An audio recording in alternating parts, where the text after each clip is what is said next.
1932 का भारत एक ज्वालामुखी की तरह उबल रहा था। देश आजादी के लिए संघर्ष कर रहा था, लेकिन इस संघर्ष के बीच समाज के भीतर एक और लड़ाई चल रही थी, समानता और सम्मान की लड़ाई।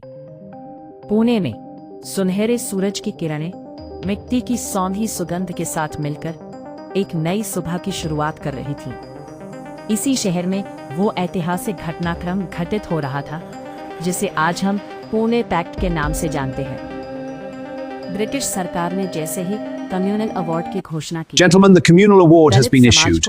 It defines the structure of representation in India. यह एक चौंकाने वाला फैसला था जिसे डॉक्टर भीमराव अंबेडकर ने अपनी दृढ़ता के साथ स्वीकार किया। उनके विचार में बिना राजनीतिक अधिकार के सामाजिक न्याय संभव नहीं था। लेकिन दूसरी ओर महात्मा गांधी इस प्रस्ताव का कड़ा विरोध कर रहे थे।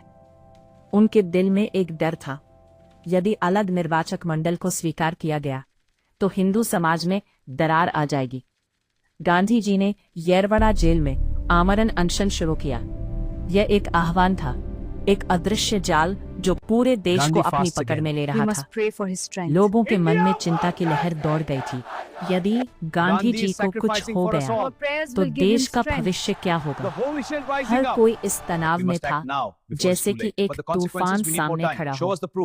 अंततः लंबी बातचीत के बाद डॉक्टर अंबेडकर और गांधी के बीच एक ऐतिहासिक समझौता हुआ। 24 सितंबर 1932 का दिन, जब पुणे पैक्ट हस्ताक्षरित हुआ।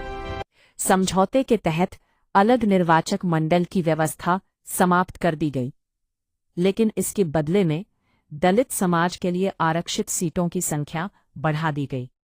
शिक्षा और सरकारी सेवाओं में विशेष सुरक्षा का प्रावधान किया गया। यह समझौता केवल एक राजनीतिक निर्णय नहीं था, बल्कि एक सामाजिक मोड़ था। डॉक्टर अंबेडकर ने बाद में